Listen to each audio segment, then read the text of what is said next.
From Memphis, Tennessee, the National Civil Rights Museum presents the 27th Freedom Award.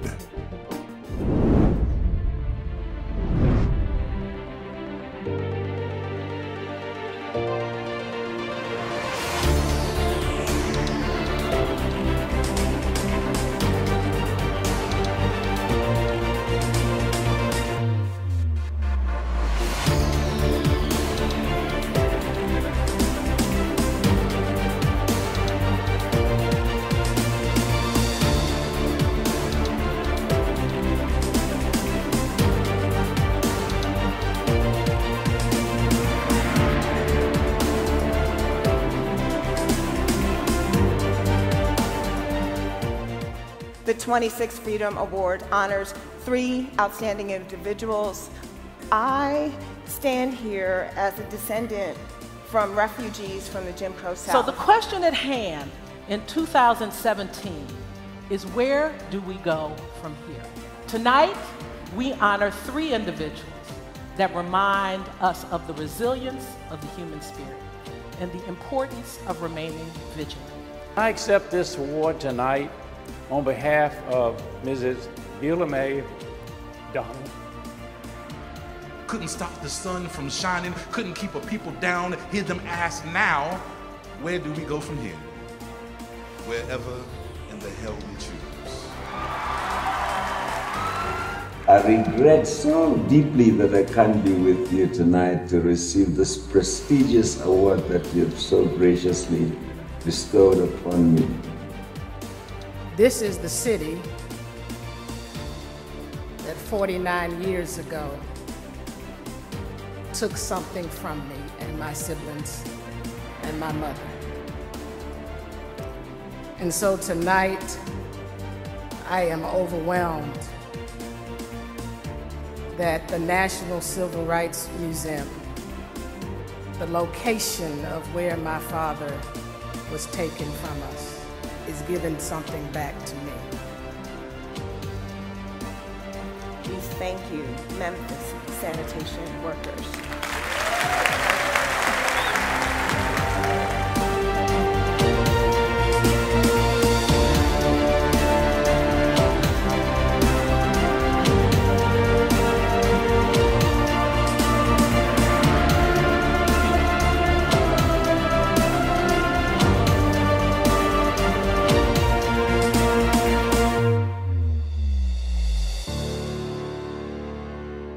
Ladies and gentlemen, Mr. Chris Barnes.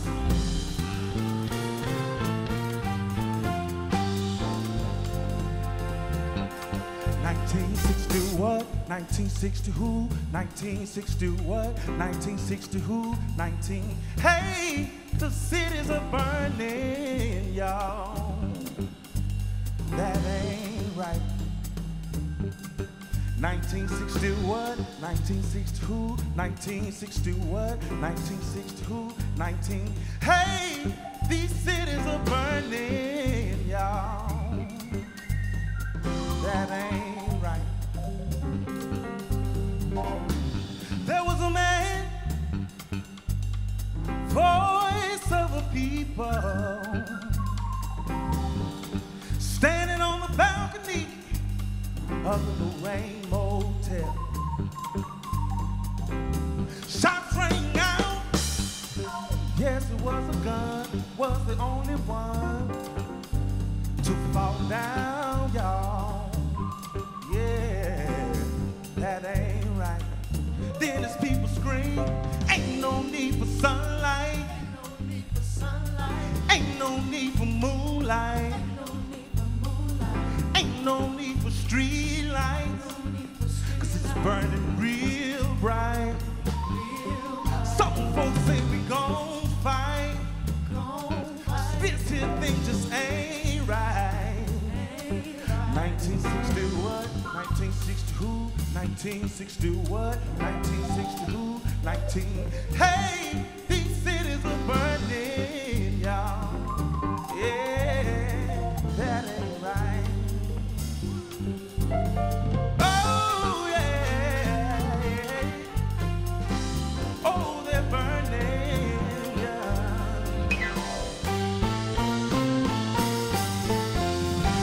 Mr. Ed Mabry. They say if it wasn't for bad luck, black folks wouldn't have any luck at all. All they left us with was the blues, y'all, in 1968, and now they say they want that too. It must be something about it then, huh? All this black on us, all this shadow and act, this earth and tone, this boom shakalaka, this hoochie coochie, this chakra, this gravel between my nails, this oil slick for a throat, to lump of coal for a heart beating like a tired diamond, all this black cat under a ladder on Friday the 13th, this soot they got all over my soul. They stole my ankh and put this Adam apple in my mouth, killed our black leaders, and then left us this drunk Noah saying he gonna love that animal going 2 by 2, but they love these Negroes with a 4 by 4, said swing, batter, batter, swing. Must be all this satchel in my Satchmo, this Josephine and my Jimi Hendrix, Nina, singing slaves to safety, Santa Maria, Pizza, all them fancy names, but I can't sleep without sirens singing me to sleep. Don't even flinch at the sound of gunshots anymore, like that's a compliment. It must be all this magnificence masquerading as man tan, all this cotton in my club, all this shoe fly and two-step in my shoes. I tried to hide it, y'all, what parts they didn't beat out of me. But just as soon as I think shoulder slump savvy, shuffle step spectacular, coon eyes lit, I slip up and let amazing fall out my mouth. Start speaking in Holy Ghost tongues, saying crazy things like, Oprah, Serena, Beyonce, Sandra, say her name, Solange, SZA, Ava DuVernay, Issa Rae, Michelle, OBA, Amazing Grace. How sweet the sound that saves some fool for getting his neck snapped by me. See, I once was Kanye, but now I'm Kanye. Was Jigga, but now I'm Jay-Z. See, I keep messing up in front of them, y'all forgetting my place. Must be all this black that refuses to be anything but beautiful. All this Sherelle and Patti LaBelle, all your hoes get to the encore in this Aretha Franklin all-clave. All this James Brown private plane screaming, I'm going to take you higher. See, I told Teddy and Curtis stabbed at Mayfield. I told Teddy don't pin too much grass. I warned Marvin that the world couldn't handle a black man that gay. As in happy, as in filled the joy the world didn't give, so the world couldn't take away. As in mercy, mercy me, I tried to play the role of trouble man, y'all, I swear I did. But see, my mama, she tattooed Malcolm on one fist and Martin on the other. Named her belt Mahalia and gospel me in the religion of butt-whooping revivals. Said I was born a dollar short and a day late. So squash tomatoes, baby, ketchup. Must be all this my ancestors' wildest dreams in my eyes, all this Harambe in my hips, all this Avon Ailey in my gait, and this Coochie Chocolate in my kick step that won't let me play, kid. They say it must be bad luck to be born this black and still proud. I say, yeah, there I go again. But this bad black luck is certainly better than no luck at all. In 1960 what? 1960 who? 1960 what? 1960 who? 1960. Hey, these cities are burning.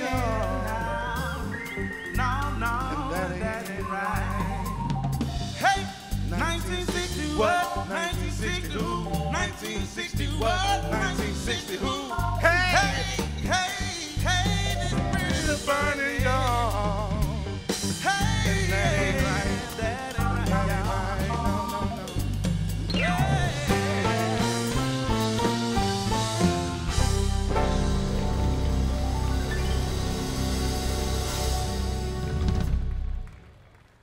Ladies and gentlemen, Terry Lee Freeman, President of the National Civil Rights Museum. Thank you.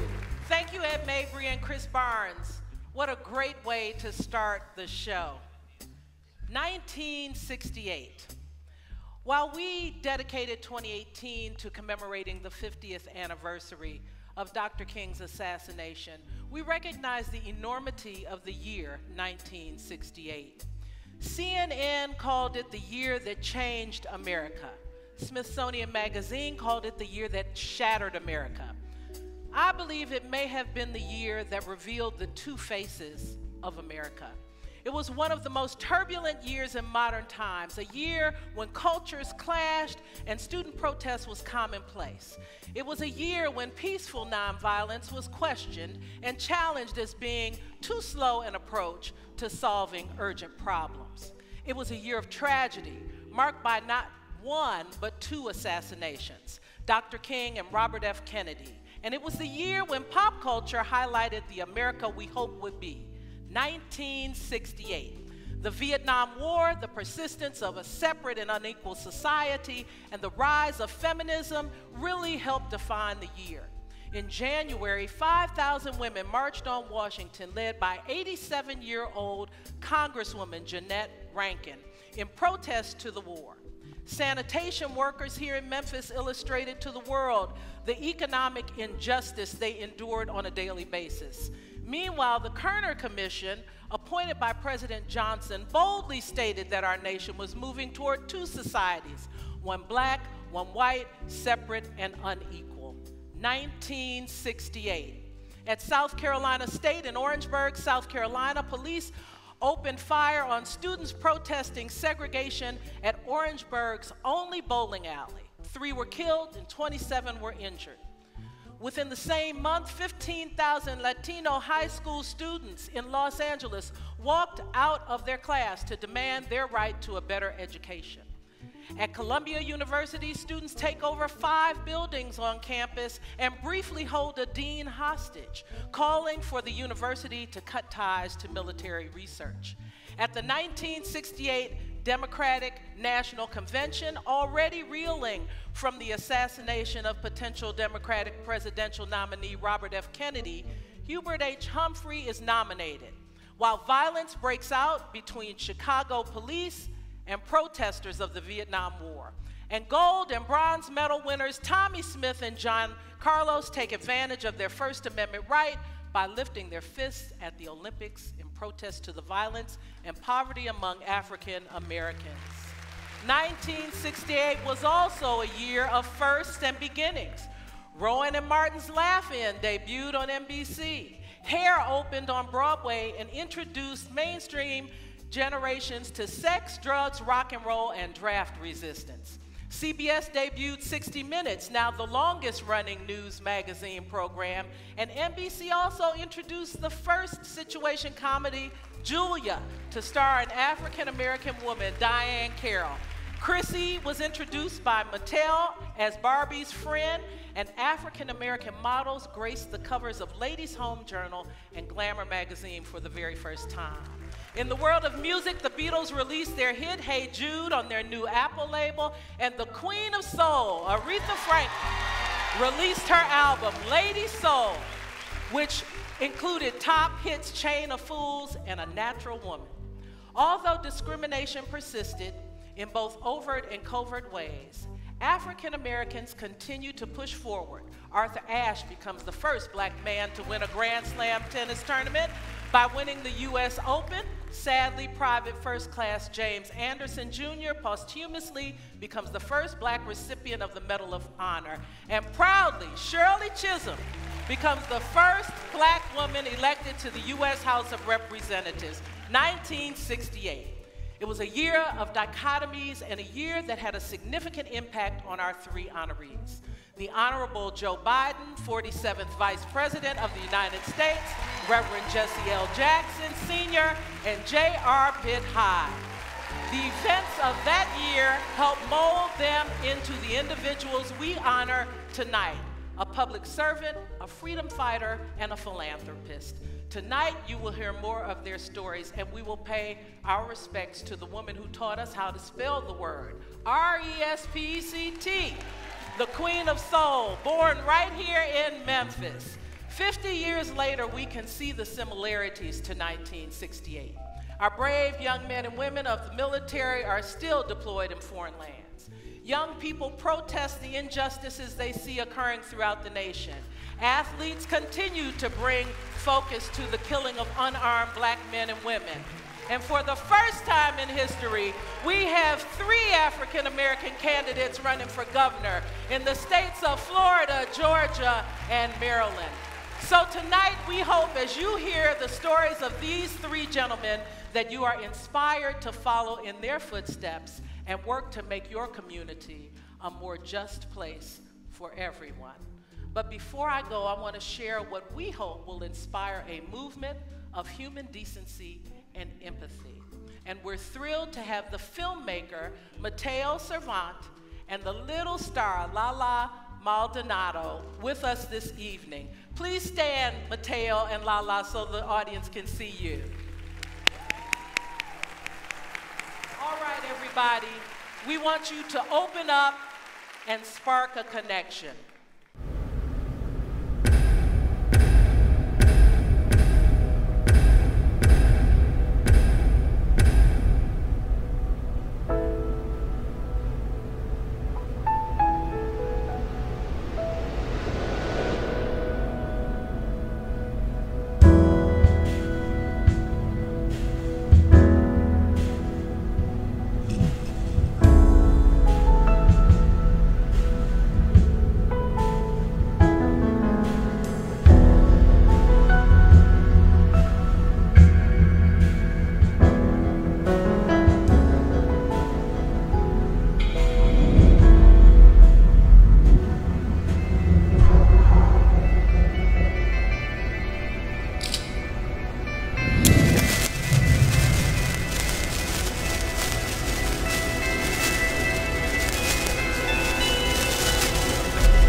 Ladies and gentlemen, please welcome back our host for the 27th Freedom Award, Michaela Angela Davis.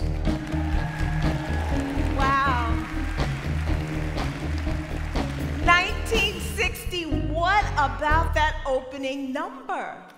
Chris Barnes, Ed Mabry, and Gary going, I'm going anywhere you are, because this band is the truth. The Freedom Award House Band, let's give it up for them.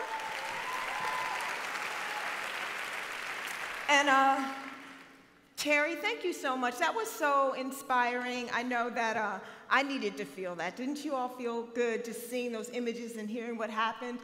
Because 1968 did shape a lot of things. Shaped my hair. But you know, in all honesty and seriousness, I've been thinking about this place, about where we are, and that this is a place where we may have lost a king, but we found our soul. And Reverend Jackson today said that this is Calvary. that Memphis is the place where the American soul found itself. Our heart was broken, but something really important happened here. And last year, I felt reinvigorated. I felt like I had come back to the home of soul. And Lord knows, this year, we need to feel this. So I just really want to thank the city of Memphis for holding it, for holding our soul, for being America's moral epicenter. And we can give it up for that. And I love that PSA to remind us to stay connected and spark some conversation. So this evening, we've got 3 great men of service. You can give it up. I heard somebody else say amen back there. There's never too many amens. And speaking of Memphis, Pitt, thank you for supporting the soul of this city.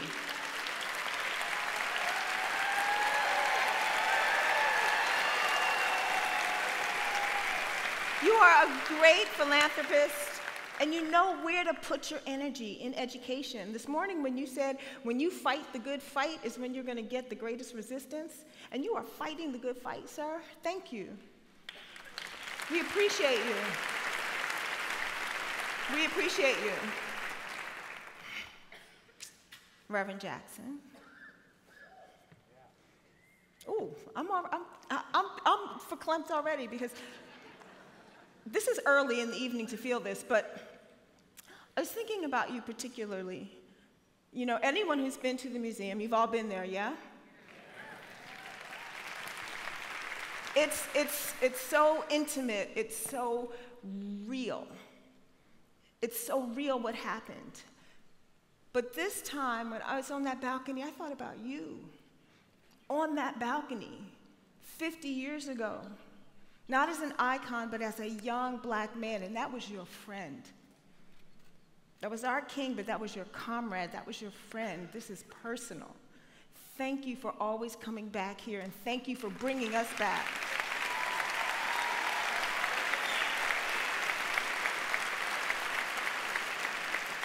Where's my vice president? Where's my vice president? Yes! Yes!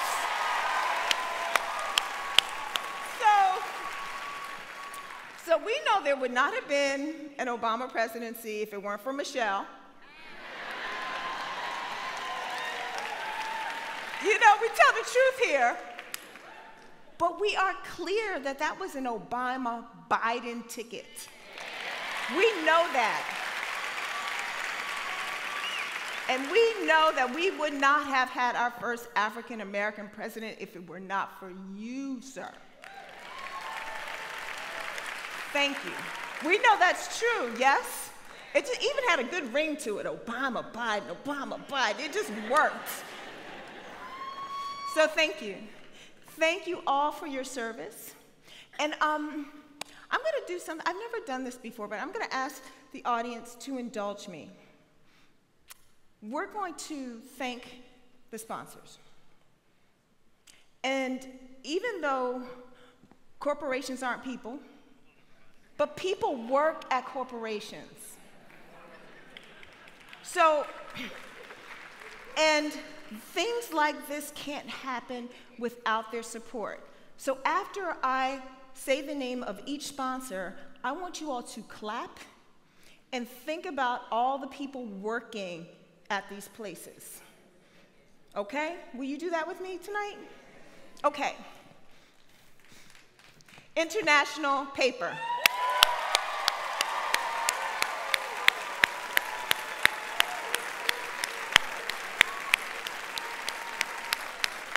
All right, this one isn't going to be hard. Hyde Family Foundation.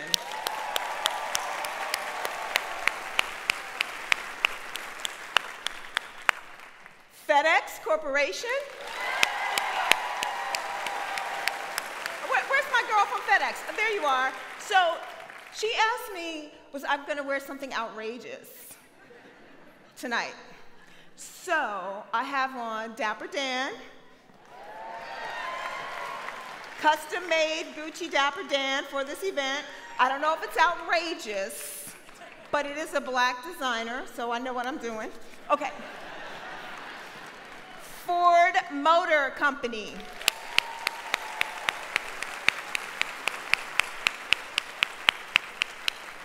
And the First Tennessee Foundation.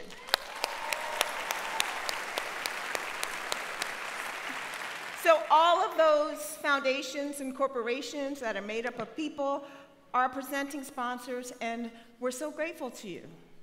And to all of you who got all dressed up to come here. I saw so many shoes that I could take, so many really good hairdos. Like Terry, do you see Terry's, yes, she was serving. We saw that. But this is going to be an amazing, inspiring evening. You think you know these men? Wait to see what happens. Thank you. Please welcome Roland Webb, founder and CEO of Freedom Preparatory Academy Charter Schools.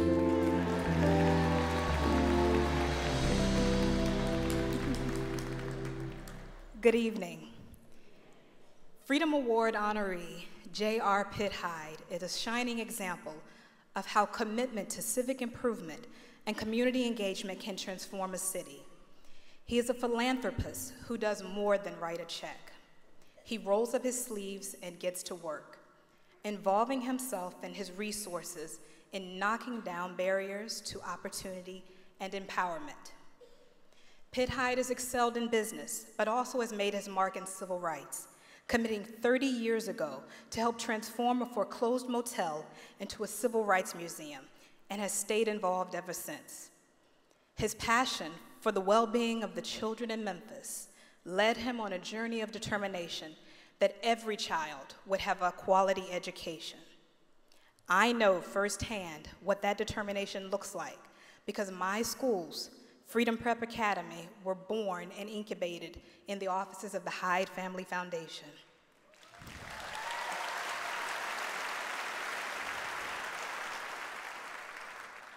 Please join me as we pay video tribute to Pitt Hyde, a man whose philanthropy and love for his city have led to a lifetime of opening doors and enriching lives.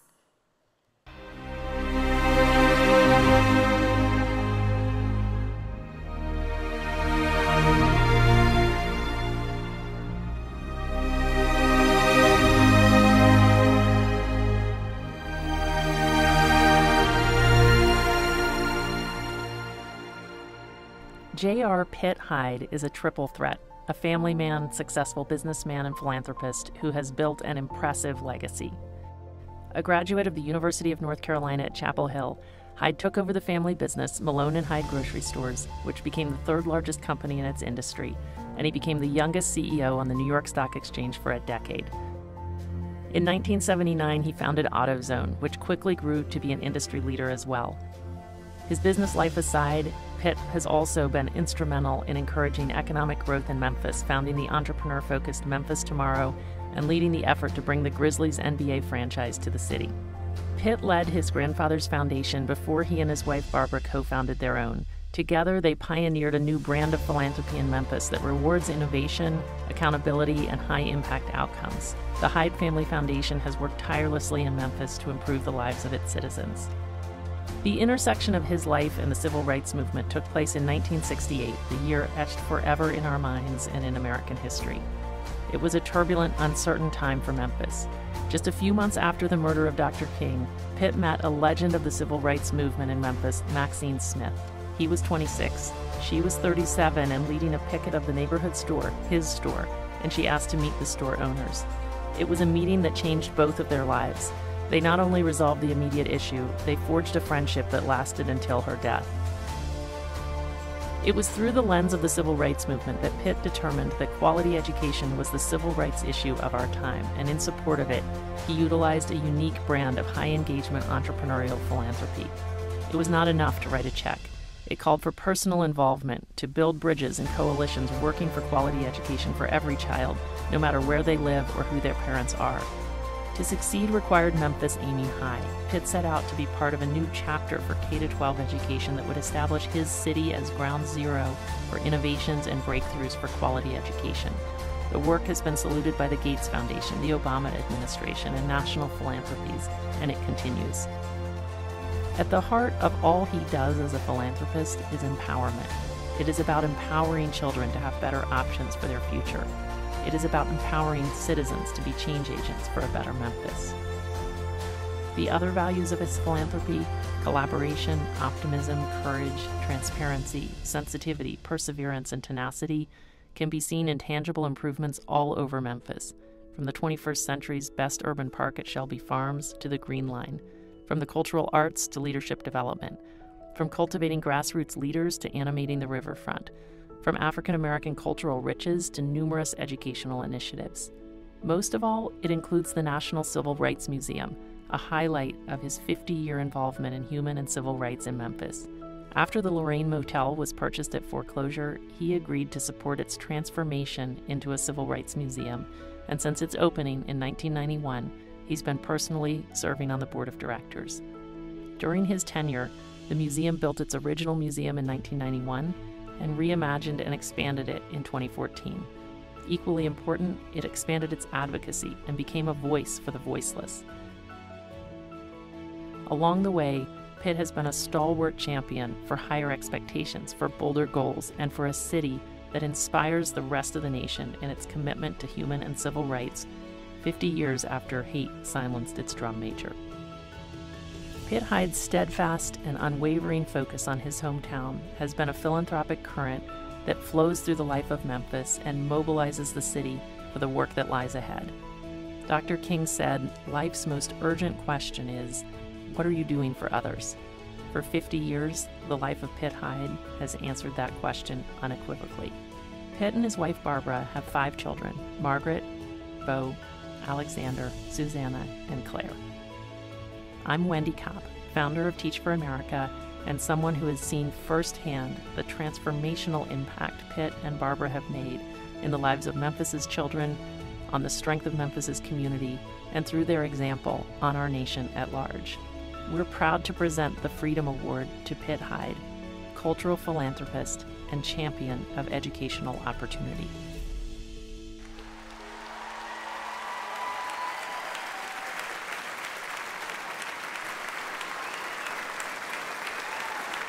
Ladies and gentlemen, Pitt Hyde.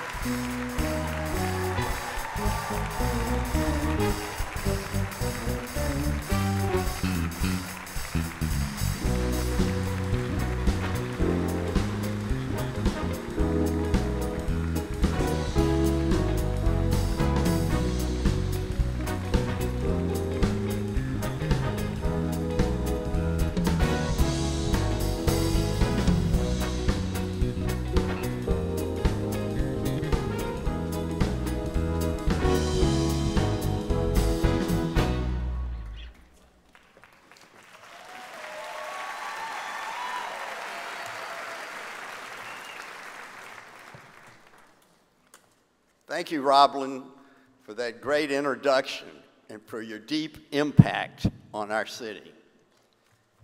I am a lifelong Memphian, and the Freedom Awards remind me every year what is so special about my hometown. It is the destination to speak the truth, the redemptive power of equal rights that flows from the Civil Rights Museum, and the willingness of ordinary people to become extraordinary in their pursuit of the American dream for each and every one of us. I am fortunate to have been involved with the museum since the days when it was only an idea. I am grateful for the opportunity to serve this great institution because I have become friends and colleagues with men and women who transformed a place of tragedy into a place of reconciliation, where Dr. King's words are proven every day that unnamed truth and unconditional love have the final word in reality. There's no award that means more to me than this one, because I'm honored and humbled to be included among my heroes like Nelson Mandela and the Dalai Lama. Even more, I'm honored to join my cherished friends, Maxine Smith and Ben Hooks, who have also received this award.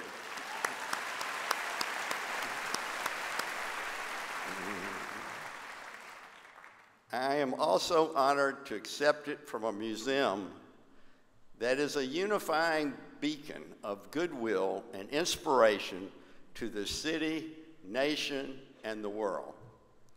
In describing the Civil Rights Museum as only Ben Hooks could, he said it is a sacred place consecrated by the blood of a martyr to civil rights.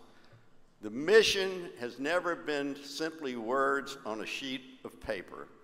Rather, the mission is real and alive. It belongs to every American. The theme for tonight's program is simply a year, 1968. And it is hard to think of a time that had more impact on our city and our country. It is also the year my involvement with the civil rights movement began. One of our supermarkets was being picketed, and the leader of the pickets demanded to meet with the CEO. I agreed to the meeting with the leader. It was Maxine Smith. Some of you can remember how she was portrayed negatively and worse in the news media at the time as a friend, firebrand, and I approached the meeting with trepidation and concern. To my surprise, when it came time for this meeting, in walked a charming, impressive person, and within minutes, we had worked out any differences and became friends for the rest of our lives. Over the years, we came together many times to work on projects to improve the city that we both so dearly loved. Eventually, we would come together to help make the Civil Rights Museum a reality and to serve on its board together, along with our dear friend, Ben Hooks. We shared a passion for education and a belief that every child, regardless of where they live, the color of their skin, or the income of their parents, deserved a quality education.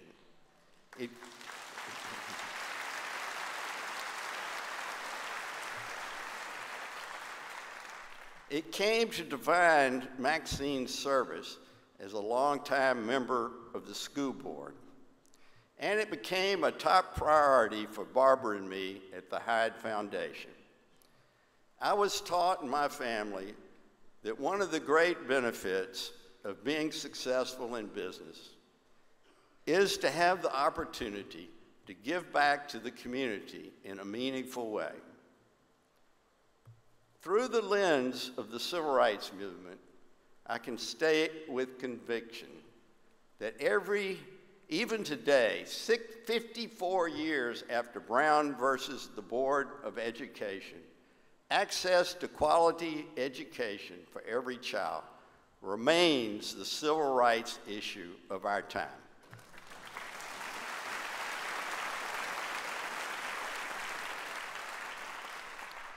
And when I say every child, I mean every child. Poor circumstance in life or an accident of birth should never assign any child to a poor education, when it is the key that opens the door to opportunity and economic independence. This is the unwavering belief for Barbara and me in our work at the foundation. It is both our responsibility and our moral obligation as individuals and as a city to reaffirm our commitment to the principle that our liberal democracy cannot flourish as long as a large number of our historically underserved students face barriers to a quality education. It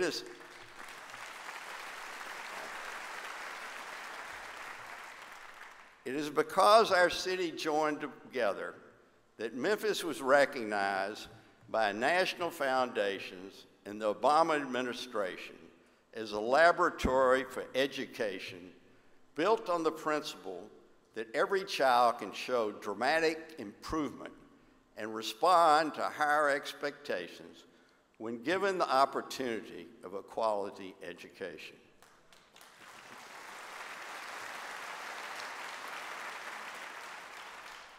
For us, the other side of the same coin is personal empowerment, the ability of individuals to solve their own problems, control their own destinies, and become citizens for a renewed Memphis. Together, we are making progress, as it's shown by the fact that Tennessee is one of the fastest improving states in the country for student outcomes. Yeah.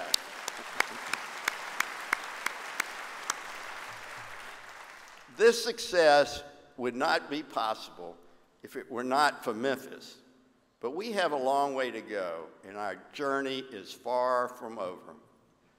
As I often say in our foundation work, if it were easy, someone else would have already done it.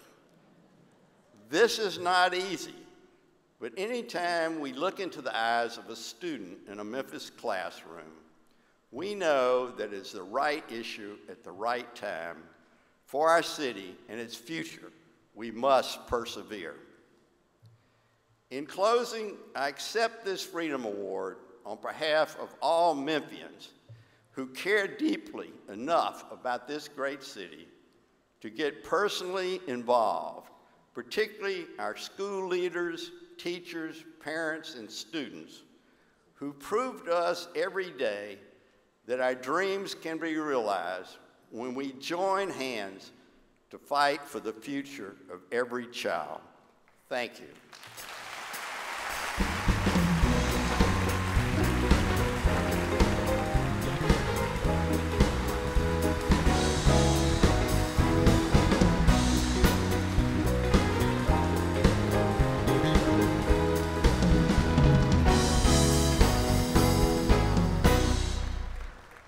Ladies and gentlemen, please welcome David J. Bronzek, President and Chief Operating Officer, FedEx Corporation. Good evening. Good evening. What a great night tonight is. Only a few people ever have made the same impact on America that our next honoree has done for this country. Reciting the achievements would take me literally all night long. And I'm sure we would all like to be here all night long to hear them. However, we've decided to make a video at the end of my presentation that sums it up quite nicely. Our honoree marched with Dr. King, took on a leadership role for him in Chicago, and was in the parking lot of the Lorraine Motel right here in our city, April 4th, 50 years ago, when Dr. King was taken from us. He has worked for equal rights and improved economic opportunities for African Americans and disadvantaged people of all races. He has traveled literally the world on his various missions from Kenya to Kosovo. His personal diplomacy across the decades has led to the release of American prisoners abroad and sought to promote peace in numerous troubled countries around the world. That's pretty amazing. We really can't appreciate where we are today or how much further we still need to go unless we fully understand the history made before. And he helped us all make that history. So ladies and gentlemen, please join me as we pay a very special tribute to the Reverend Jesse Lewis Jackson, Sr.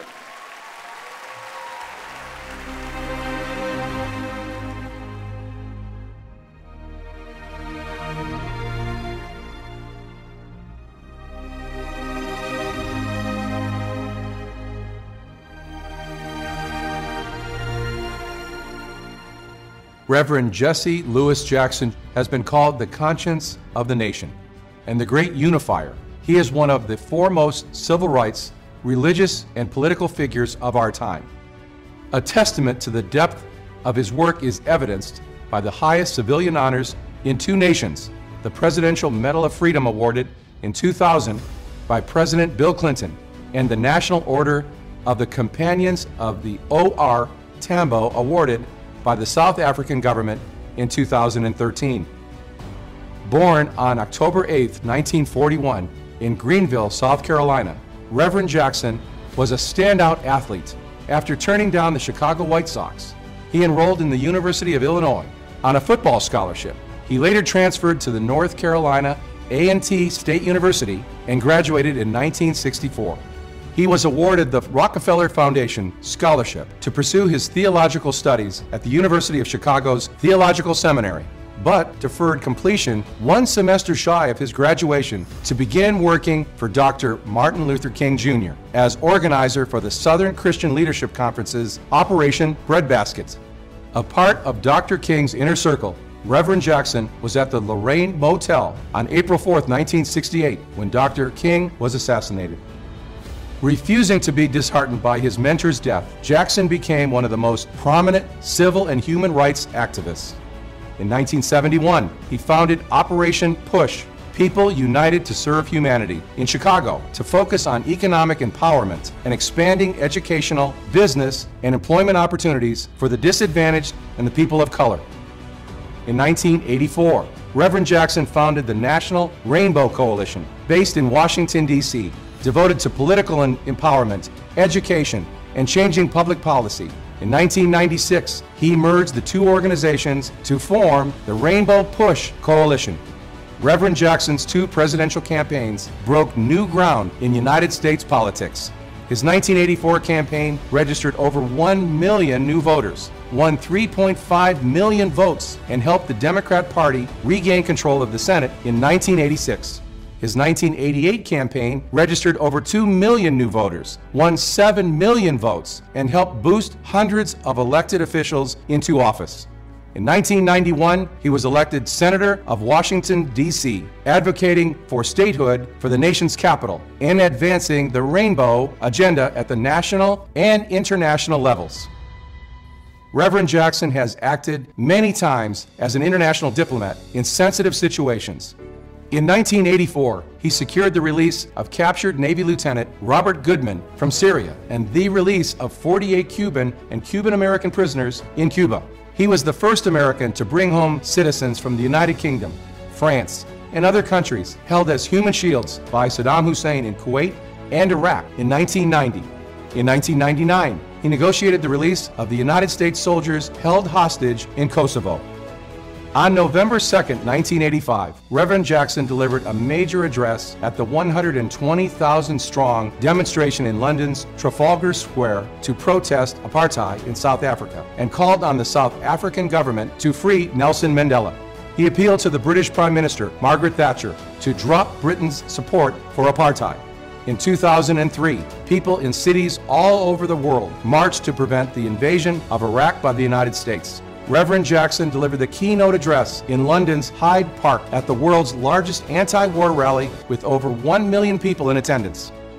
A hallmark of Reverend Jackson's work has been his commitment to youth. His push for excellence, educational programs, was featured on 60 Minutes, and for more than 40 years, he has visited thousands of American high schools, colleges, universities, and correctional facilities, encouraging excellence, inspiring hope, and challenging young people to study diligently and stay drug-free. From Asia to America, Jesse Jackson has worked tirelessly to mediate labor disputes between labor and companies worldwide. He married his college sweetheart, Jacqueline Lavinia Brown, in 1962. They had 5 children: Santita, Jesse Jr., Jonathan, Yusef, and Jacqueline. Just 1 year ago, Reverend Jackson rode along on a plane that FedEx donated to bring 150,000 pounds of hurricane relief supplies to Puerto Rico. He stayed there to help distribute the supplies. He has been a friend to FedEx and a personal friend of mine, someone for whom I feel a great deal of admiration. I'm Dave Bronzek. It is a personal and deep honor for me to present the Freedom Award to the Reverend Jesse Louis Jackson.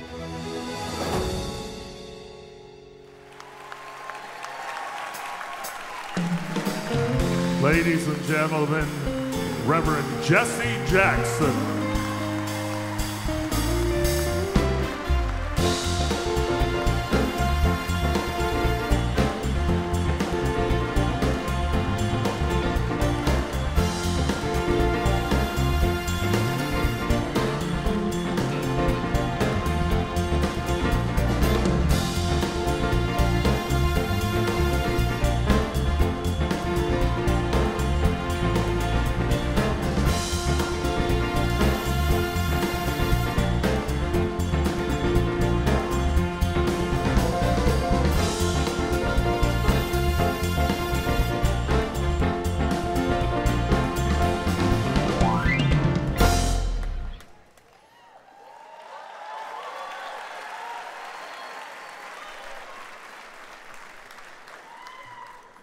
To be in Memphis on this occasion,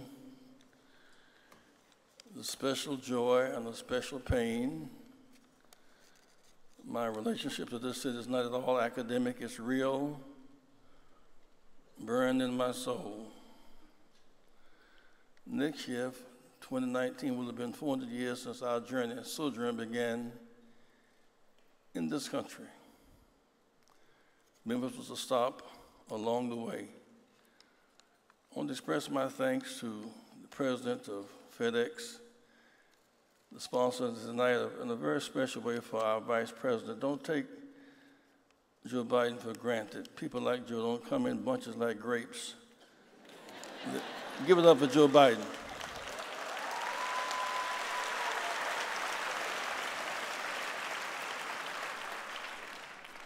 They're kind of rare like pearls. I want to express my thanks to my wife couldn't make it tonight. My eldest daughter, Santita, is here. Stand up, Santita, please.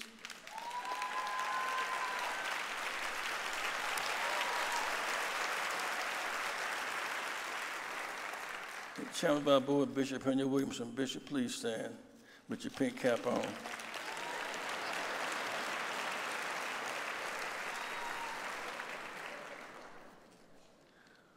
We're here tonight not because Dr. King died, because he lived.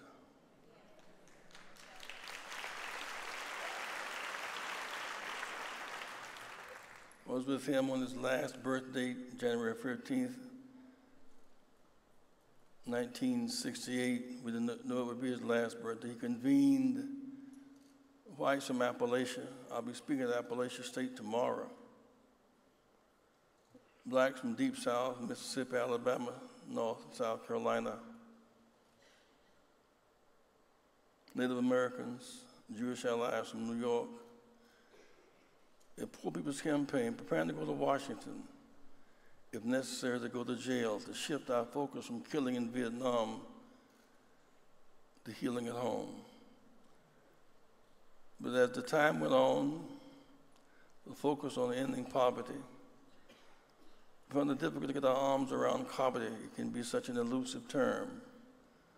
Within 2 workers were killed here in Memphis. Garbage workers were killed here. Dr. King's response was, that's the issue. Working poor people.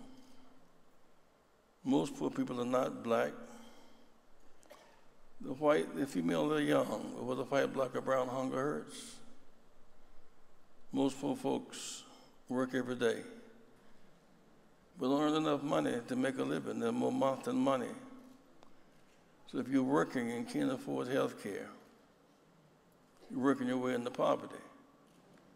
You're working and can't afford to send your child to college, you're working your way into poverty. He talked about the dignity of the garbage man. Without his work, without her work, the germs would be on the streets. The doctors could not do surgery.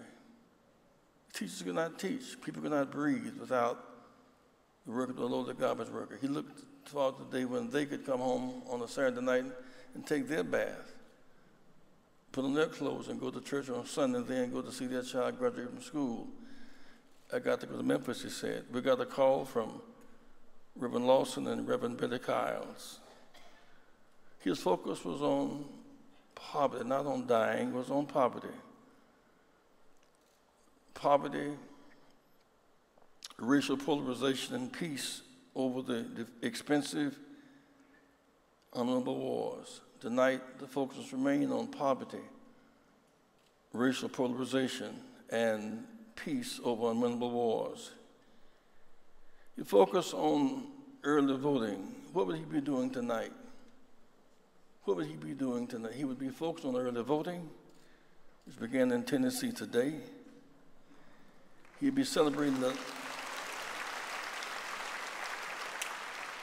light that came to Shelby County in the last election. If in fact, if this room were pitch dark and there were no lights, one candle would challenge all the darkness, the power of light. A lot of darkness coming out of Washington these days, a lot of darkness, attacking the women, then mimicking them, darkness, attacking journalists, saying they're a threat to democracy, sending them up to be hurt and killed, darkness.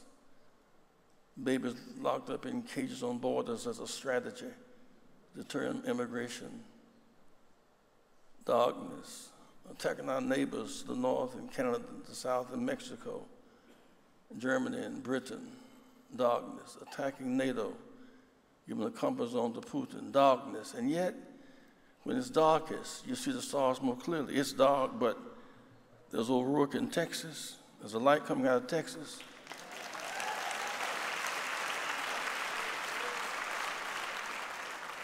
It's dark, but where Emmett Till was killed, there's now Mike Esper running for senator in Mississippi. It's dark before there was Rosewood in Florida. The stolen election in 2000, there's now Gillum running for senator, for governor in Florida. It's dark in Georgia, where Maddox held up an axe handle to threaten our freedoms, and now Stacey Abrams is going to be the next governor of Georgia.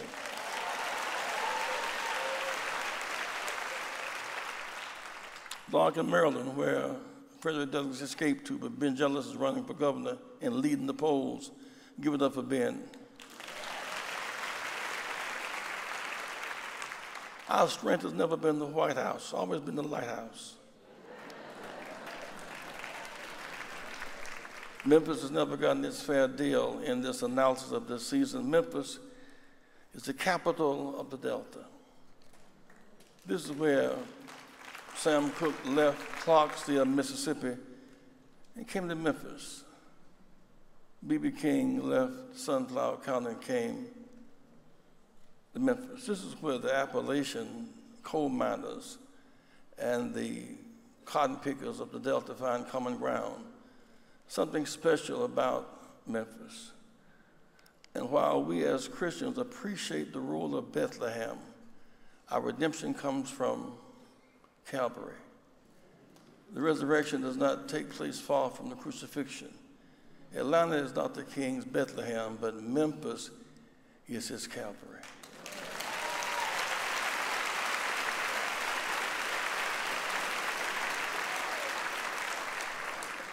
Bad news is the Calvary. The good news is the resurrection takes place not far from the crucifixion.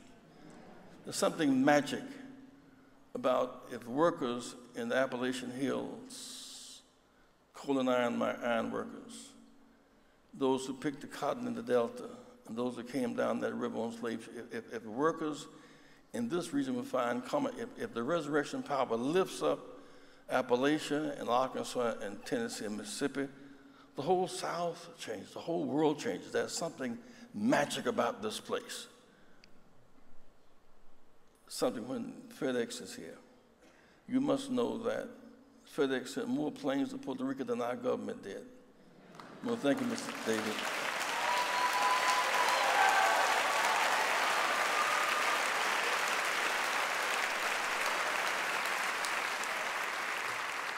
And I join a close on this note. When Jesus was crucified, They went back to the tomb, but he was not there. They didn't have a lot of celebration around the tomb. He was not there. We go to the museum, but he is not there. He is searching for people to register and vote and regain their sense of consciousness and confidence. He is somewhere making crooked ways straight and exalting valleys. He's somewhere trying to free the unjust jailed. He knows that there are those who are free should be jailed, and there are those in jail who should be free. You'll be somewhere tonight trying to exalt us to another level of consciousness and love one another as he has loved us. To reconcile Appalachia and the Mississippi Delta is our great moral mission. Lastly, we learn to survive apart. But we have a greater lesson, learning to live together.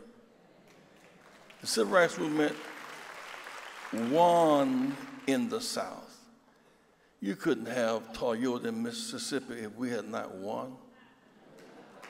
You couldn't have the Grizzlies in Memphis, nor the Titans in Tennessee if we had not won. You couldn't have Georgia playing Alabama and Atlanta if we had not won the battle. The day Dr. King gave that speech from Memphis to Texas to Mississippi to Florida, we couldn't use a single public toilet. We couldn't rent a room at Holiday Inn with money. We couldn't buy ice cream at Howard Johnson's. Black and brown soldiers sat behind Nazis on the American military base in 1962. But tonight, we have won those battles. And so I say to you tonight, don't give up and don't go weary of well-doing. There is still yet a great kingdom to go open. Every time I think about the balcony in Memphis and Lorraine, the balcony in Lorraine, the balcony at the White House 40 years later. Dr. King crucified on the balcony here, and Barack and Biden resurrected on the balcony overlooking the Potomac in Washington, D.C.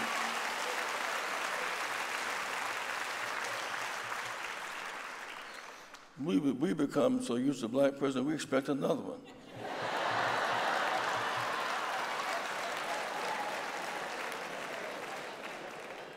And so don't give up on the faith. I've been blessed to be a long-distance runner. I went to jail July 1960 trying to use a public library in Greenville, South Carolina. And I've seen a lot in my life and time, having gone to jail 58 years ago. And every star is a joy to me because your stars give you your stars, give you your stars. I thank God for this journey. The doctor said to me a few days ago I had the Parkinson's. It is a crippling, challenging disease, and yet with prayer and faith and medicine and work, there's nothing one cannot overcome.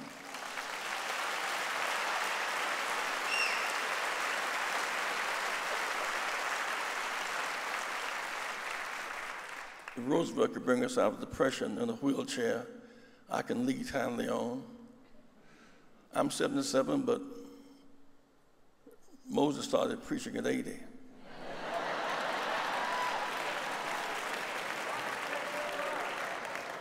And in this life and times, I've seen an awful lot in my life and times. I saw Mandela at Robbins Island, convicted wrongly and go to jail for 27 years. March behind the casket of Medgar Evers. March behind the casket of Dr. King. Saw the Great Wall of China. In South Africa, the day Mandela was set free.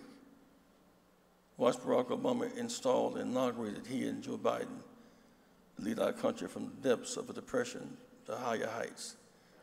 I've seen a lot in my life and time, but my spirit leads me to feeling good about tonight because in all I've seen, all the places I've been, I have never seen the righteous forsaken.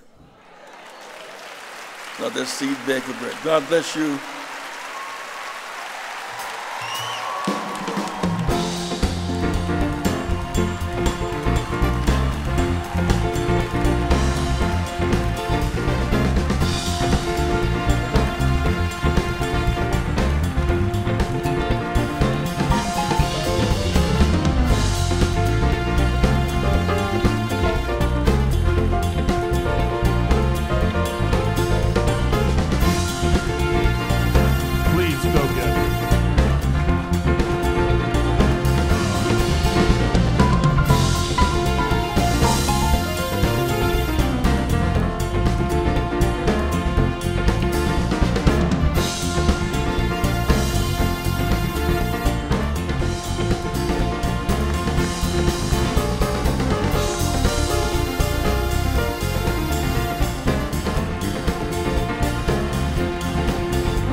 please welcome Barbara Hyde, Chair and Chief Executive Officer, Hyde Family Foundation.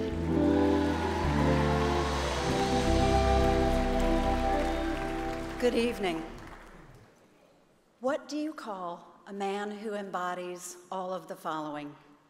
Love of family, commitment to the highest principles, and a lifelong dedication to public service? You call him the Honorable Joe Biden.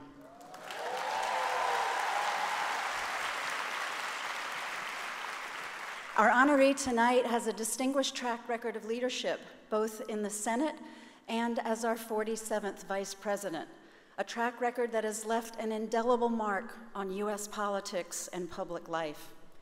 He began as one of the youngest U.S. senators in history, fighting first for criminal justice reform, which led to his support of hate crimes legislation and affirmative action, as well as significant efforts to expand and extend voting rights.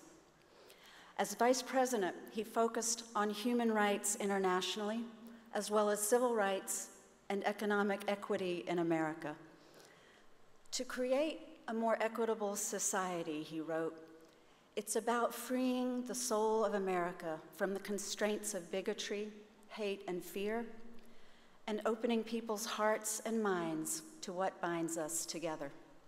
Tonight, we pay tribute to the Honorable Joe Biden.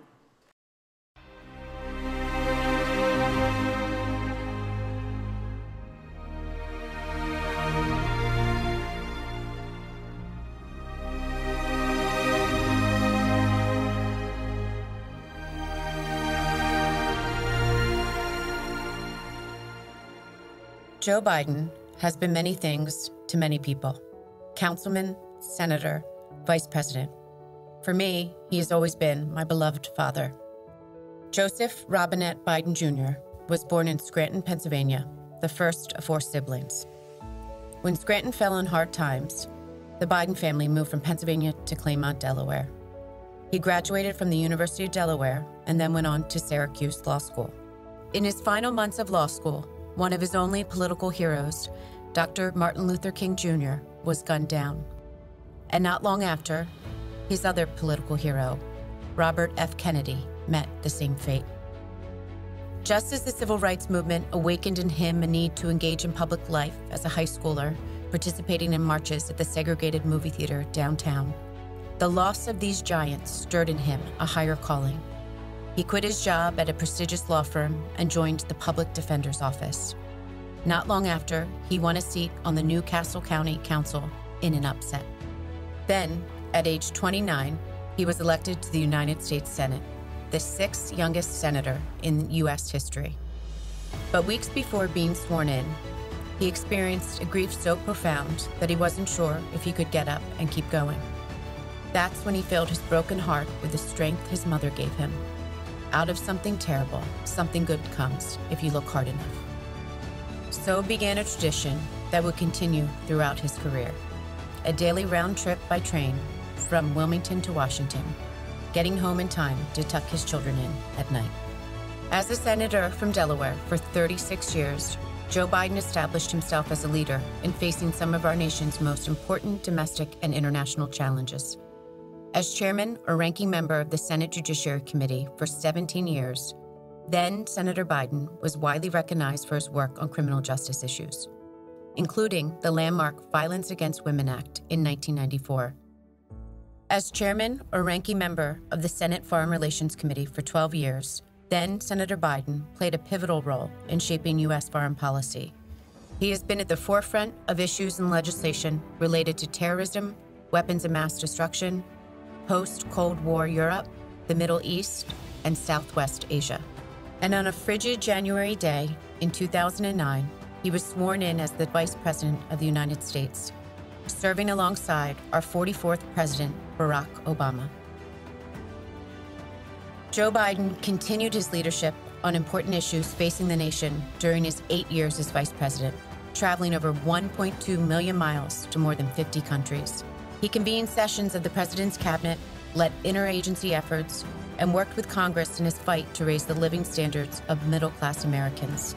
reduce gun violence, and address violence against women.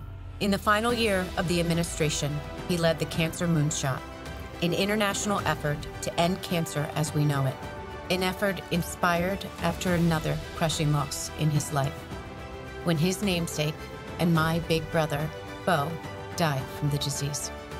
Since leaving the White House in January 2017, Vice President Biden has continued his legacy of expanding opportunity for all, both in the United States and abroad, with the creation of the Biden Foundation, the Penn Biden Center of Diplomacy and Global Engagement at the University of Pennsylvania, the Biden Cancer Initiative, and the Biden Institute at the University of Delaware.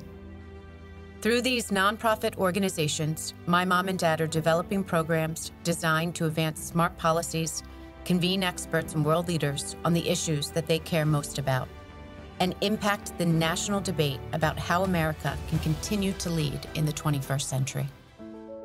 The man you are honoring tonight with this prestigious, historic, and remarkable award is my father, a man who raised his children to respect all people with dignity and kindness, who taught his children that they were no better than anyone, but to remember that they were good enough, who taught his children to investigate, to learn the people's history of the United States, and to know our past in order to change our future, who taught his children by his example, by the way we watched him treat all men with dignity and respect. The same respect for the janitor was given to the CEO, who taught his children that silence is complicity, abuse of power the greatest evil, and that standing up for what you believe in moments when it's not convenient is the true test of one's character. He is our hero. I wish I was with you tonight to receive this award, but I am with you always. I am home fighting against structural violence and institutional racism, just as you taught me. Congratulations, Dad. You are the wind beneath our wings. You so deserve this honor, and I love you. Ladies and gentlemen, please welcome the Honorable Joe Biden.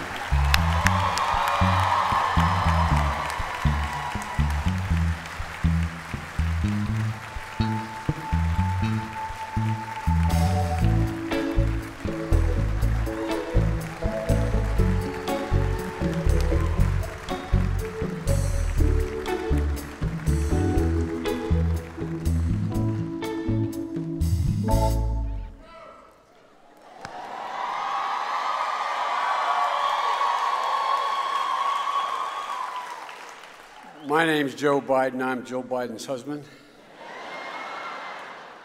and Ashley and Hunter's dad. Barbara, thank you. I hadn't seen that.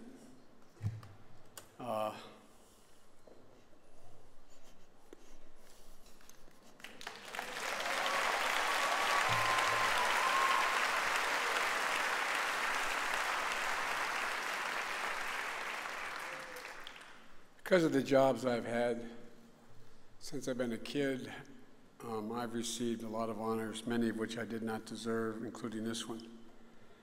But this is the greatest honor I've ever received.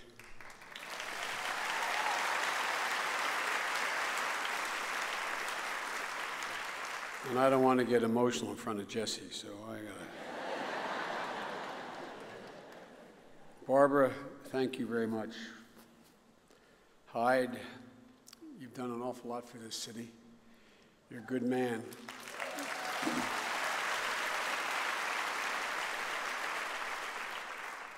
And my good friend, and he is my good friend, Jesse Jackson, who stood here, right here in Memphis, as he said. That brings a lot of pain and a lot of joy at the same time.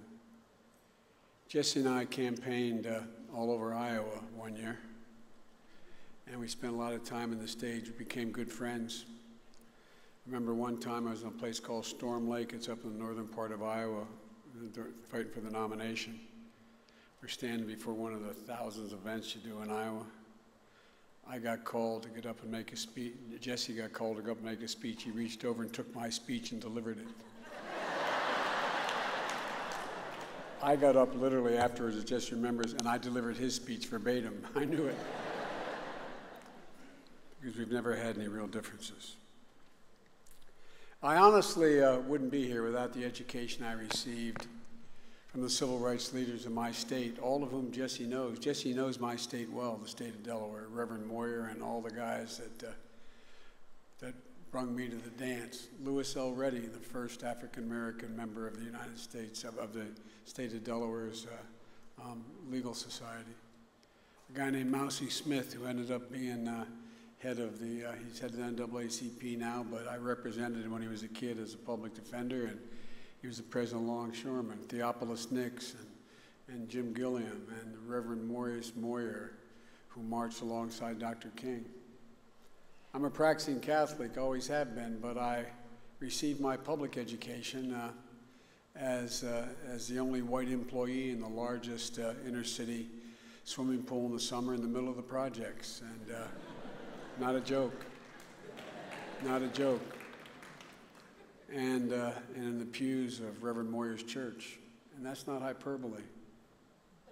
It took a long time. I thought I knew. I'd always been moved by the civil rights movement because I moved from Scranton, Pennsylvania, less than 1% African American, to Delaware, which is the eighth largest black population in America as a percent of population, a city that's over 50% African American. But until I worked in the East Side as the only white employee, I didn't realize, until I met guys I played ball against all the time, Jess, and Jamie Rolls, a whole lot of great athletes. Spencer Henry, who beat Henry Carr in indoor on the 220, which is nobody's done. But I didn't realize that they lived in the middle of a white society and didn't know anybody white. I didn't realize when Jamie Rolls asked if I had a jerry can, on those big, great 5-gallon, 10-gallon cans for gas. I said, no, I don't have one. Jamie, what the hell you need that for? He said, going to see my grandmom in North Carolina. You know, we can't stop, Joe. We can't stop for gas. I learned a lot. I learned a lot. The two things that helped me most in my career, I used to stutter very, very badly and overcame it and realized what it's like to have an impediment. And working on the East Side and realizing that men who went on to do great things, all those guys I work with, the impediments that they dealt with. They helped me prepare for public life and understand the stakes, at all the stakes that are involved for all our communities. I owe a personal debt to these leaders and the legacy that lives in this extraordinary museum I just went through for the second time. It's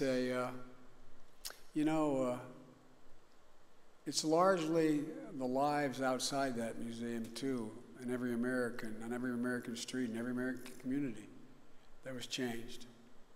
I'm here to tell you that once again, we need your energy. Once again, we need your leadership. Once again, we need your renewed commitment to civil rights and civil justice. Because much of what you fought for, and I played a small part in fighting for, and much of what you've accomplished is under siege now.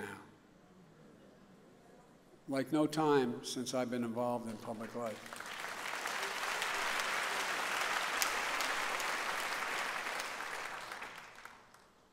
I got involved because my state was segregated.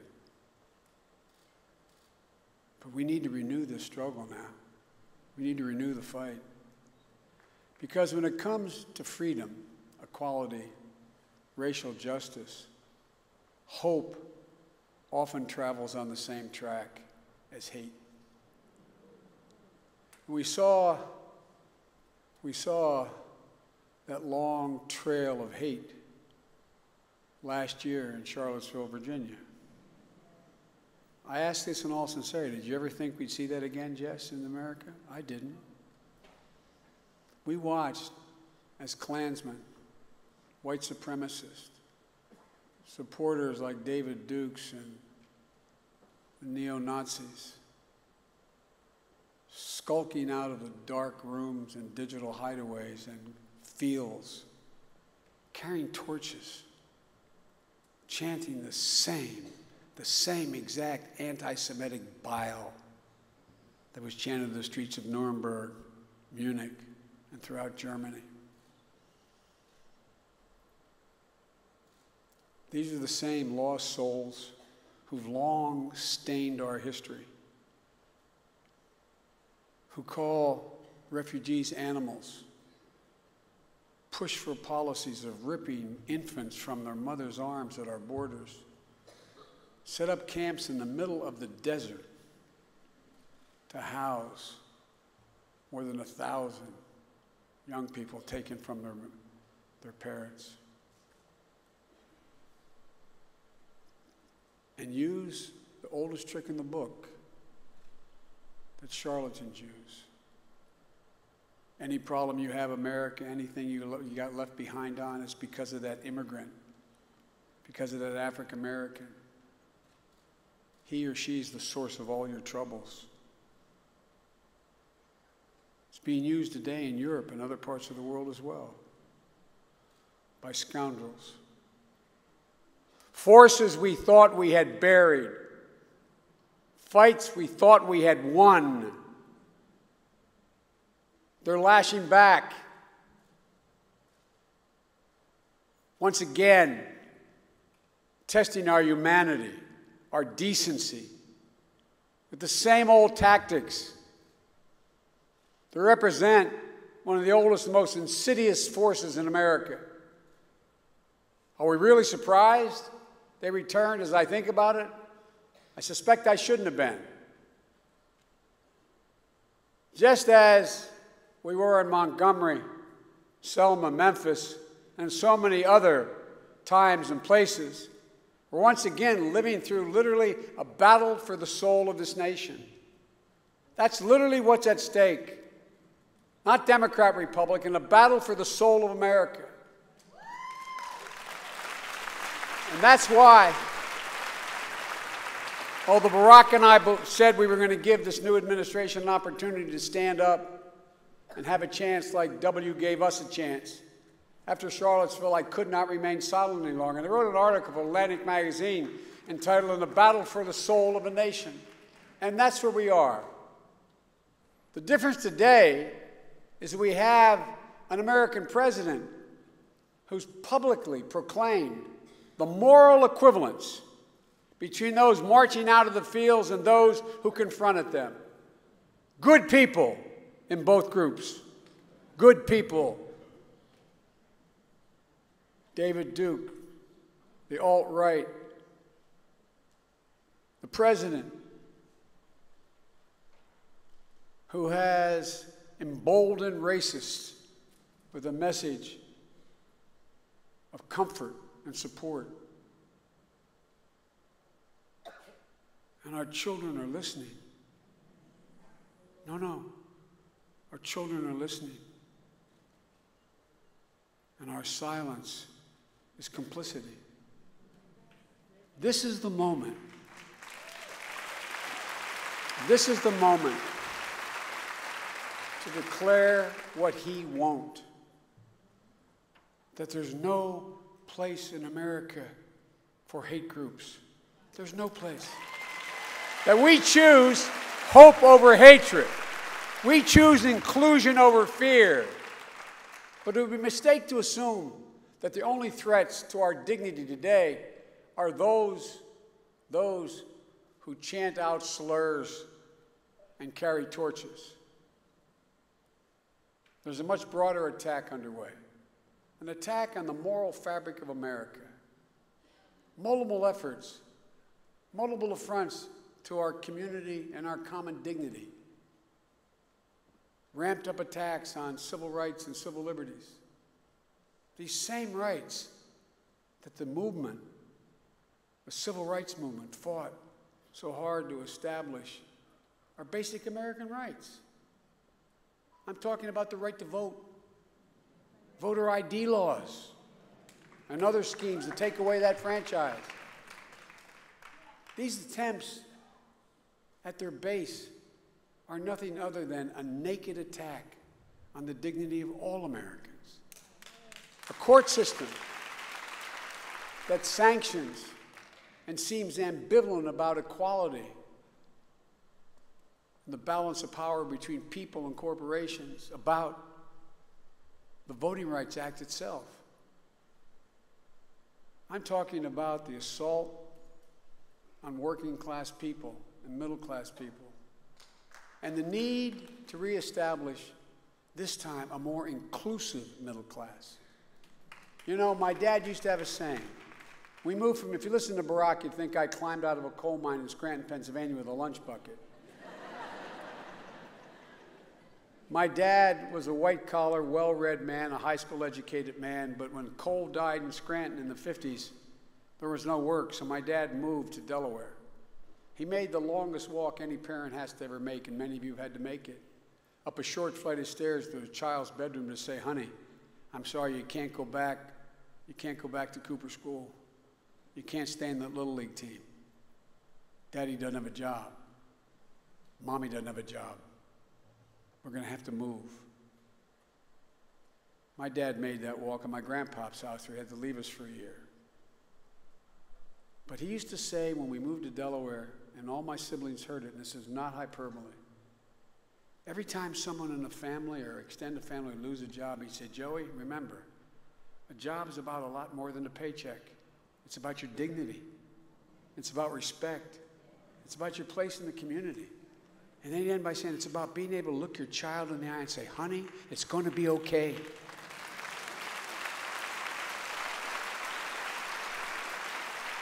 He believed, as I do, that every single one of us deserves to be treated with dignity, given the opportunity to pursue the possibilities that most Americans enjoy and that America's about. This is who we are as Americans. This is America.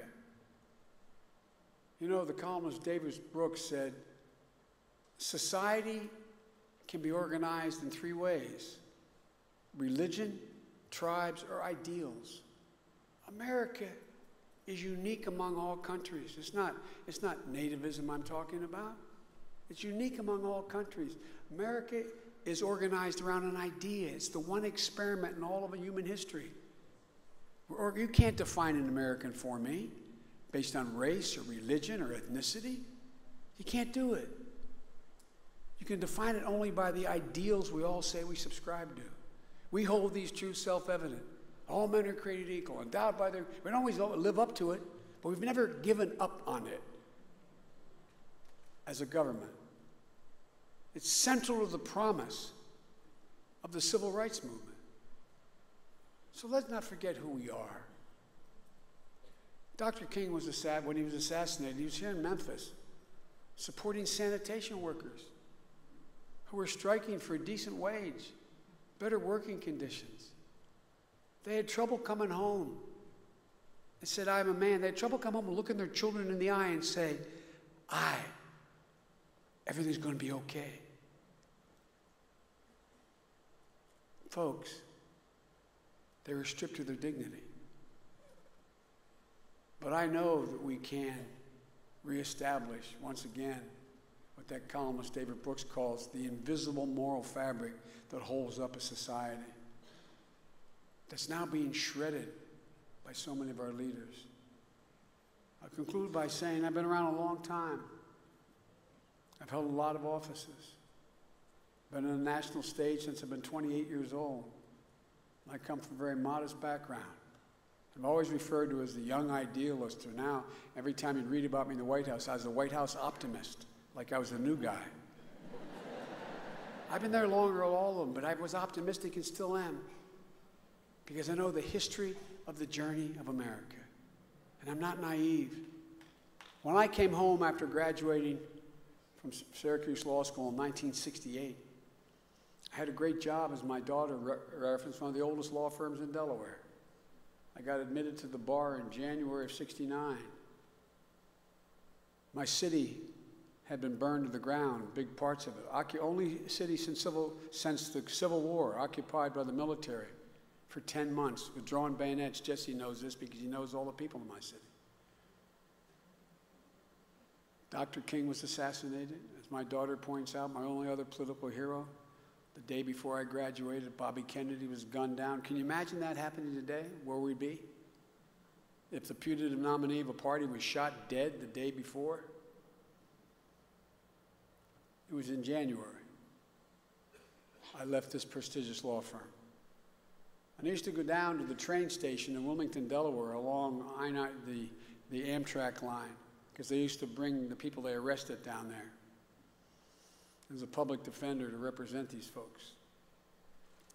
And I wondered then, can we ever make it right? Can things ever get better?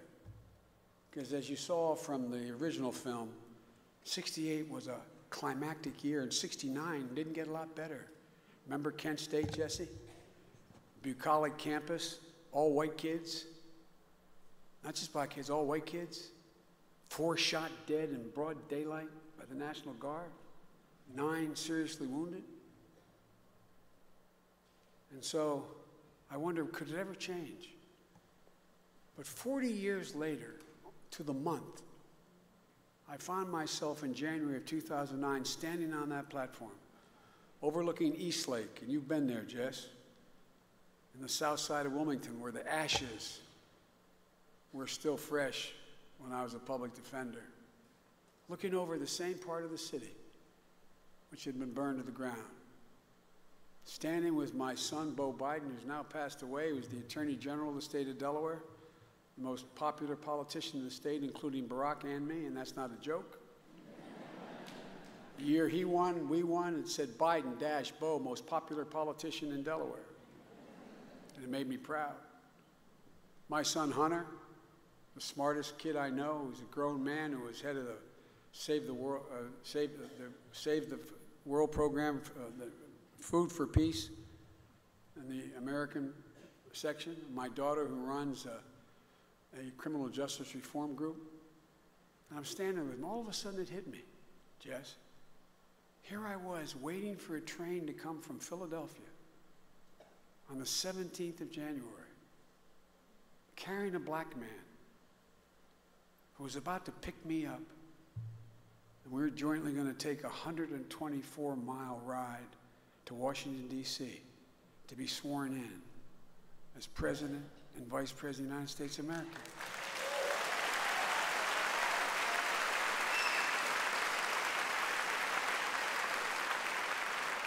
It hit me like a thunderbolt. So don't tell me we have to accept where we are. Don't tell me things won't change. Don't tell me that we can't restore hope in this country. Don't tell me that anything is beyond our capability. This is America. We've done it before, and it's time to do it again. God bless you all, and may God protect our troops. Thank you, thank you, thank you, thank you for this great honor.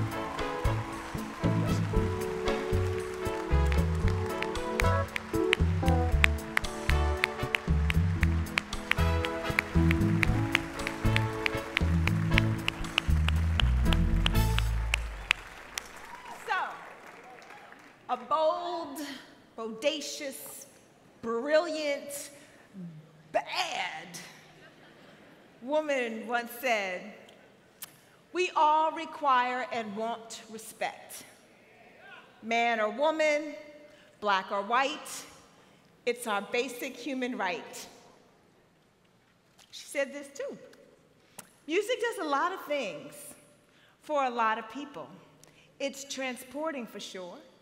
It can take you right back, years back, to the very moment where certain things happened in your life. It's uplifting, it's encouraging, it's strengthening. And here's one more. I sing to the realist, people who accept it like it is. I express problems. There are tears when it's sad and smiles when it's happy. It seems simple to me. But for some people, I guess feeling takes courage. That, y'all, was Aretha Franklin. She's had many hits, but Respect was one of her biggest. It was released in 1967, and it was originally written and performed by Otis Redding, but when Aretha got it, you know when black women get something, we make it an anthem. And it became the anthem for civil rights and feminists everywhere. And we thank Aretha Franklin for raising our consciousness through music getting us told and telling us what to do at the same time. That's Aretha. Ladies and gentlemen, Pamela Alexander, Director of Community Development, Ford Motor Company.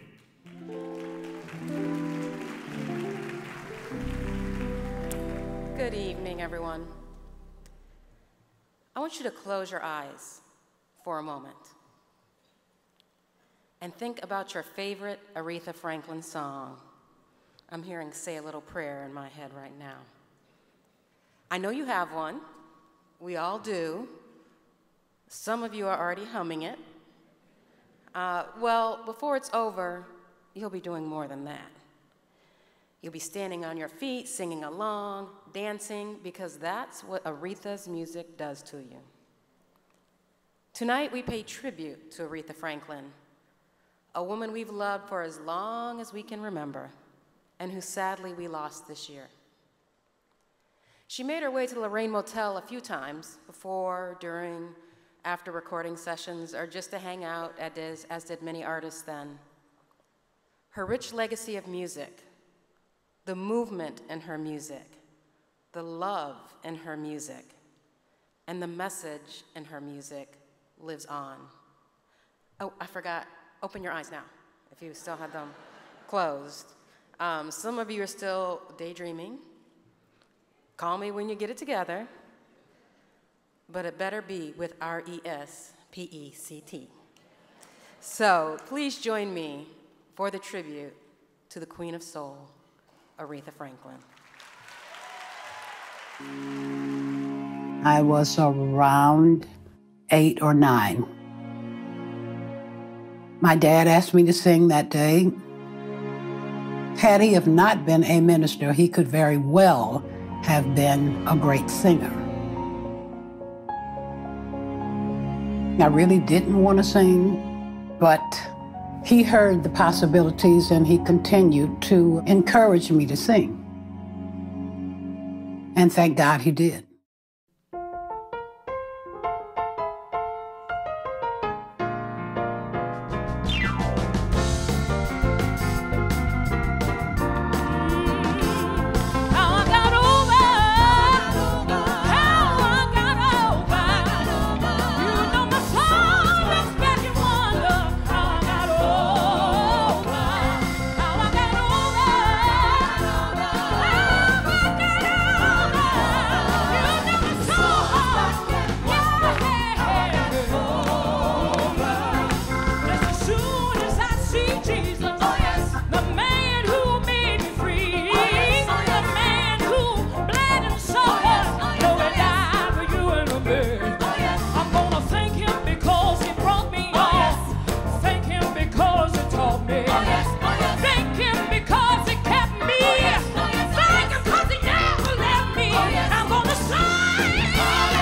He's the kind of guy that would say, "There's a way, let's go somewhere where I don't care."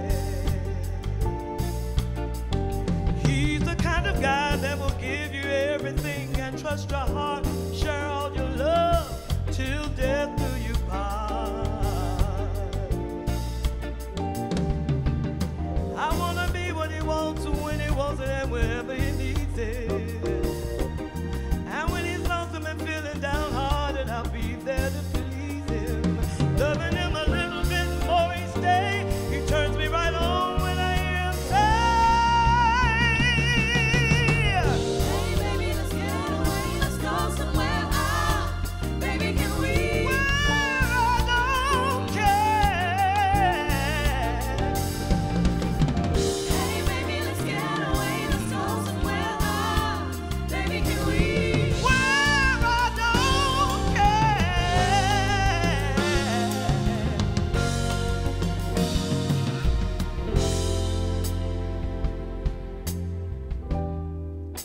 I got a call the other day. It was my sister Carolyn. She said, "Aretha, come by when you can. I got something I want to tell you." Oh, ooh.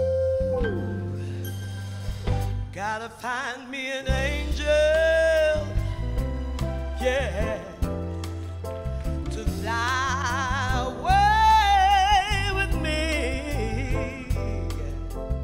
Gotta find me an angel,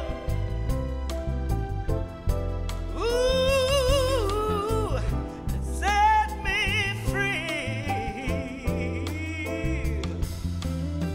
My heart's without a home. I don't wanna be alone. Gotta find me an angel. Yes, I do. In my life, in my life, in my life.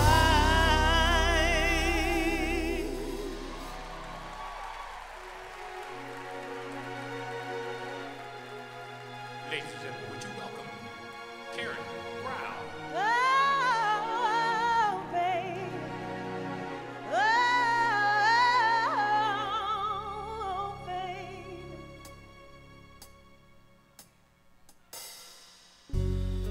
Love was always supposed to be something wonderful to me. To watch it grow inside yourself, to feel your heart inside yourself. Sometimes it hurts to love you so bad when you know you've given it your best. Sometimes it hurts to even laugh. You feel 1,000 miles from happiness. Sometimes the pain is just too much. And it hurts like hell. That's the way it feels.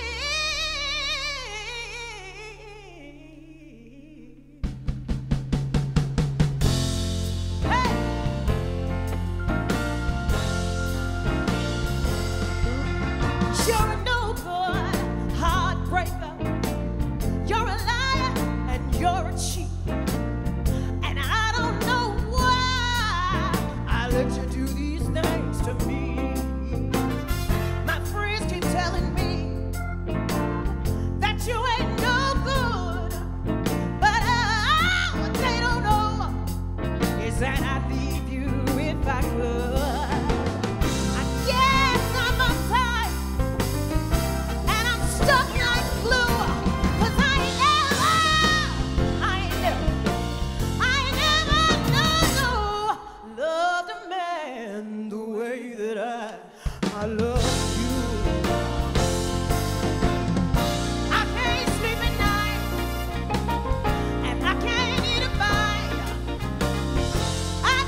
day I met you, life was so unkind, but you're the key to my peace of mind.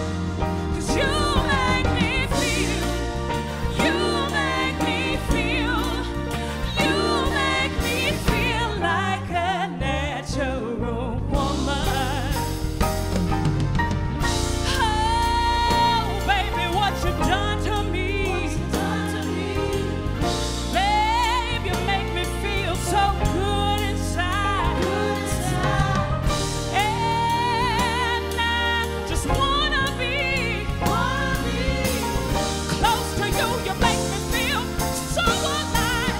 'Cause you make me feel, you make me feel, you make me feel like a natural woman. You make me feel, you make me feel, you make me feel like a natural woman. Oh, baby, I love you, baby. I need you, baby. I can't live my life without you. You're my everything. You're the song that I sing. I love you. I need you. I want you. Yeah, yeah, yeah. You make me feel like a natural, natural woman.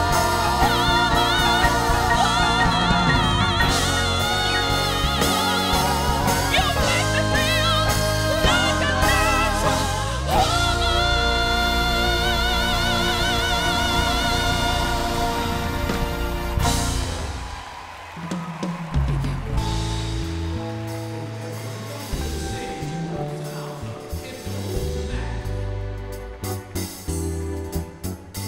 Though you don't call anymore, I sit and wait in vain. I guess I'll rap on your door, tap on your window pane. I wanna tell you, baby, the changes I've been going through. Listen to you, till you come back to me. That's what I'm gonna do. Ladies and gentlemen, welcome to the stage, Chris Barnes. Why did you have to decide? You come and set me free. I guess I'll swallow my pride. Beg you to please, baby, please hear me. I'm gonna get by myself just to prove my love is true. For you, baby, till you come back to me. That's what I'm gonna do, baby. Yeah, yeah. Till you come back to me. That's what I'm gonna do. I'm gonna sit on my stool and think about you, baby. Come back to me. That's what I'm gonna. Till you come back to me. That's what I'm gonna. Till you come back to me. That's what I'm gonna do.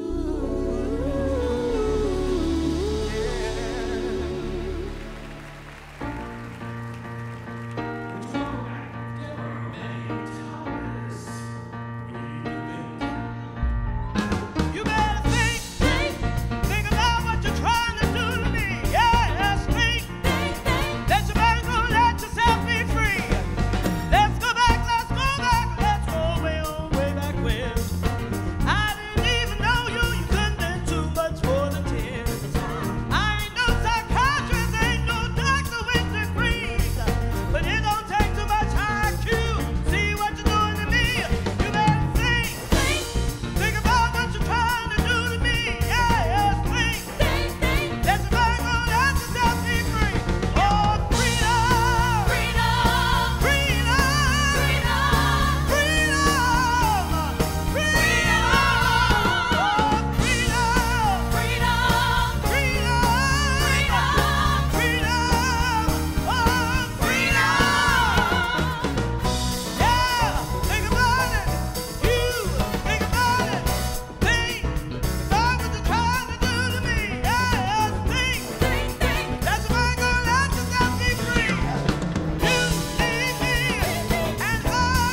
Ladies and gentlemen, please welcome Aretha's family, her son, Kelth Franklin, first.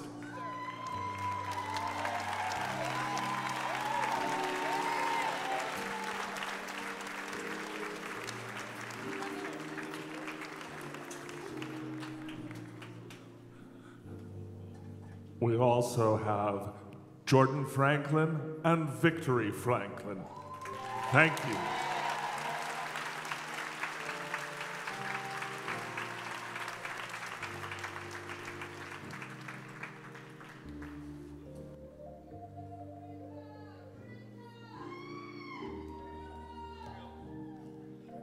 Good evening to everyone. First, I'd like to say thank you for everyone turning out to a wonderful evening. Thank you. First, I would like to thank the president of the Civil Rights Museum, Ms. Terry Freeman. Please give it up for her.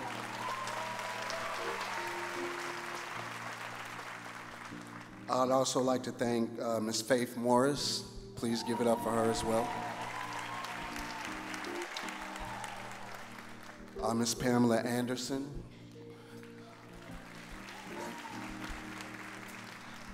And all of the performers tonight, please give them a wonderful round of applause.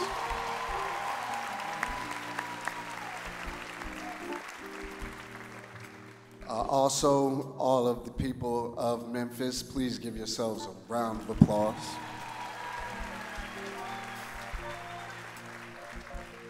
And in conclusion, I'd like to say congratulations to all the honorees tonight. Thank you.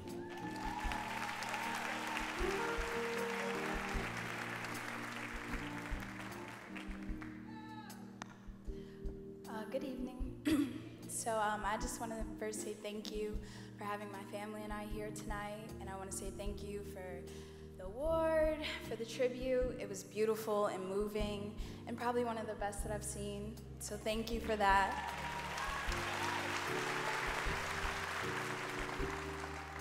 So these last few months have been very hard, obviously, but it's crazy because I've grown so much in these last couple months, and I see myself becoming more and more like my grandmother every day, and that's a beautiful thing for me.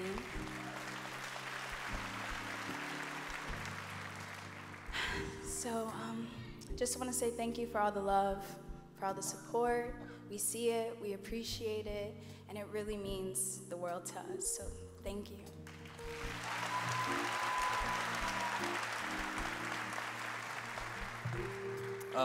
How's everybody doing real quick? First and foremost, let's give a round of applause for that tribute. That was really beautiful. Over the last few months, you know, I keep getting asked what's one thing that I want my grandmother to be remembered by. And it kind of just made me think and realize that, you know, a lot of people know Aretha Franklin, the singer, and Aretha Franklin, the fierce businesswoman. But not a lot of people know her heart and how big her love was. And, you know, she really cared. She really, really, really cared about people and about humanity. And I think that's definitely important. Her attitude was almost like that's how you're supposed to be, and that's what we're supposed to do. And more specifically, that's what a queen is supposed to do.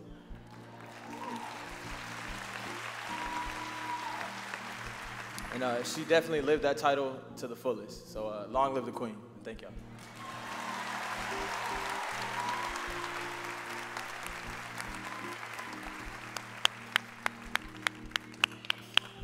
Now that's how you honor a queen. Oh my God, I was taking off my shoes. Where are you? I almost threw 3 shoes at you. And whoa.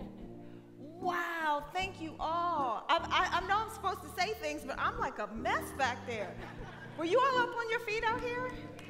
That was incredible. That was incredible. Outfit changes and everything. Wow. Kelf, Victory, Jordan, we're friends now. Thank you so much. I rode with them to the museum I just got in the van with them. I was talking, where you from? We from the D. Oh, you cute. What's going on? And I'm like, where are you going? We're going to, and they let me know who they were. And this is a testimony to what you were saying about your grandmother. I saw your heart first. You all are smart. You're about it. You're wonderful. You're woke. And that's why I liked you. But then, you know, and Kelf, that's a testimony to you as a father. There you are. Your children are beautiful. So, the honorees, they're behind me. Where's Pitt? Where's Pitt? Pitt is hiding. Hi, Pitt. Reverend Jackson just gave me that joke. Pitt hide. Reverend Jackson, the Honorable Joe Biden. Such amazing men, amazing work, amazing talent, amazing city. Gary, I think you did it. You established Memphis as the home of soul. We talked about it. This is where American soul is. So you all can mark it. Today was the day that we renamed Memphis the home of soul. Al Billings from Stax Records. Al Billings from Stax Records. Let me give him the mic. Say that again. You had something to say? Al Billings from Stax Records. Give it up for Al Bell. Oh, thank you, on the set. So, thank you all for coming tonight. You know what to do tomorrow. You know what to do the day after that. You're gonna vote, right? You're gonna take lots of folks with you. And I hope to see you all next year. And have a good night. Be good to each other. Thank you. Thank you. Ladies and gentlemen, thank you for joining us for the 27th Freedom Award of the National Civil Rights Museum. Open up, spark a conversation, and have a safe trip home.